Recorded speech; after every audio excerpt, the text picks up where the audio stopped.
Iran में उठी गूंज की भी है, जो क्रांति बन चुकी है। लेकिन बुलेटिन की शुरुआत करेंगे ईवीएम वाली खबर से। देखिए रिपोर्ट।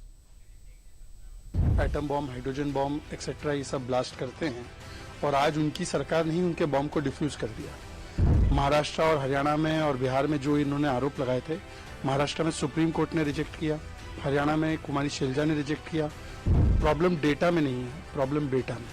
पर राहुल गांधी की पार्टी इसको एड्रेस नहीं करना चाहती।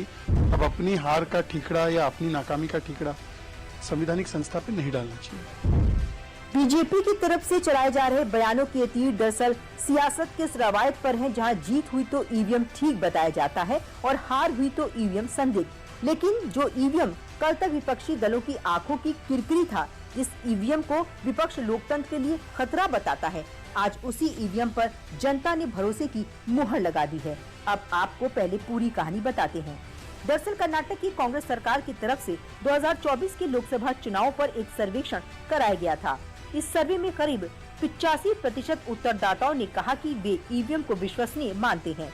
इस सर्वे में बेंगलुरु, बेलगावी, कलबुर्गी और मैसूर के प्रशासनिक डिवीजनों में 102 विधानसभा क्षेत्रों के 5100 उत्तरदाताओं ने भाग लिया।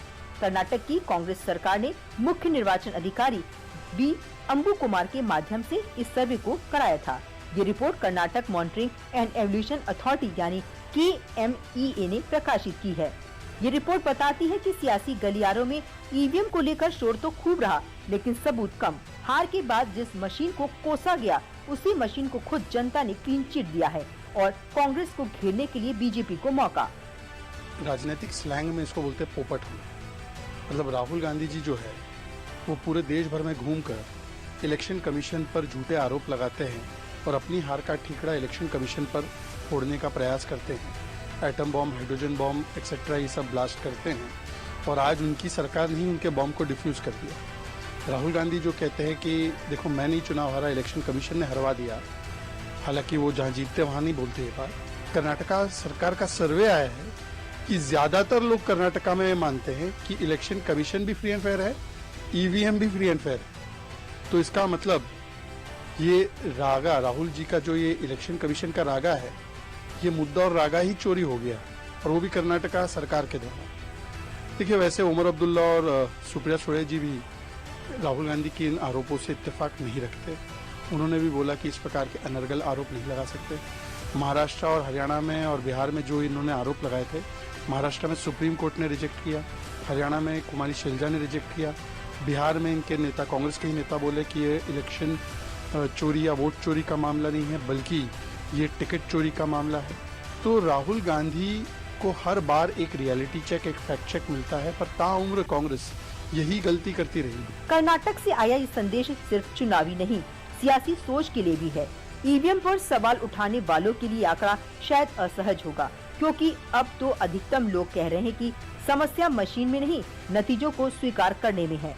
लेकिन वो सियासत ही कैसी जो इतनी आसानी से रुक जाए। कांग्रेस ने इसे भी स्वीकार करने से मना कर दिया है। कर्नाटक में इन लोगों ने सर्वे कराया, सरकारी सर्वे है, चुनाव आयोग का सर्वे है। आपको फिर से मैं कह रहा हूँ, ये चुनाव आयोग के सर्वे को हम नहीं मानते। अगर आप मुझसे पूछिएगा, चुनाव आयोग तो चाहता ही है कि कंटिन्यू ईवीएम से चुनाव हो, लेकिन जो खामियां ईवीएम में है, जो खामियां आदरणीय हमारे नेता जननायक राहुल गांधी जी ने जो प्रमाण के साथ में जो आपको समय टाइम टू टाइम आपको दिखाने का काम किया, आज तक उसका जवाब नहीं मिला। धूल चेहरे पर थी, कांग्रेस आईना साफ करती रही। दरअसल प्रॉब्लम डेटा में नहीं है, प्रॉब्लम बेटा में। पर राहुल गांधी की पार्टी इसको एड्रेस नहीं करना चाहती।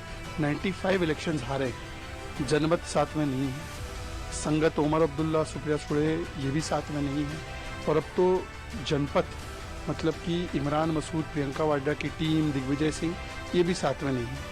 अब अपनी हार का ठीकरा या अपनी नाकामी का ठीकरा संवैधानिक संस्था पे नहीं डालना चाहिए।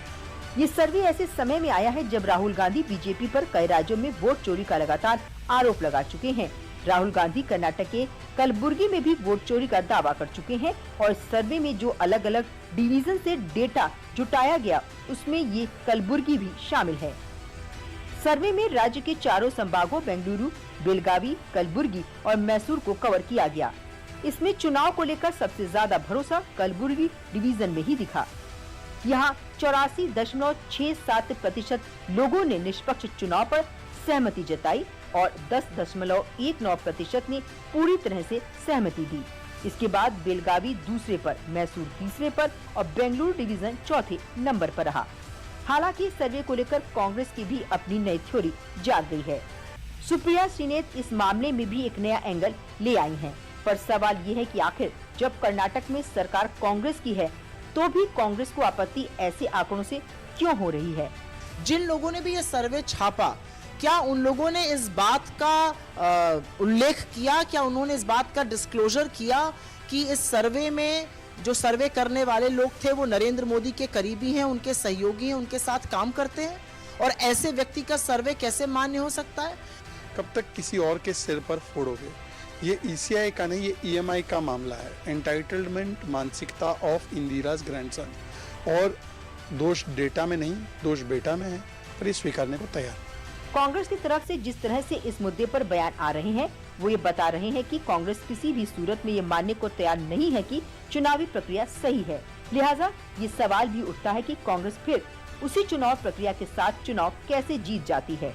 कांग्रेस के इस रवैये पर सवाल कई और भी हैं। कांग्रेस नेताओं की लगातार असंतुष्टि क्या ये सही सियासी संदेश दे रहा है? खुद चुनाव आयोग भी जब ईवीएम में गड़बड़ी की बात नकार चुका है तो भी कांग्रेस को क्या दिक्कत है? क्या कांग्रेस को अब संवैधानिक संस्थाओं पर भी भरोसा नहीं, या सियासत चमकाने का ये महज एक तरीका है?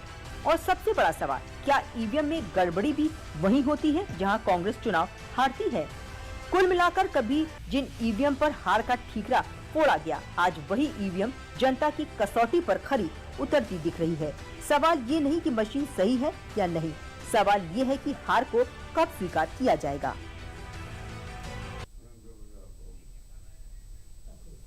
न्यूज 360 में बढ़ते हैं अगली खबर की ओर। रेल मंत्री अश्विनी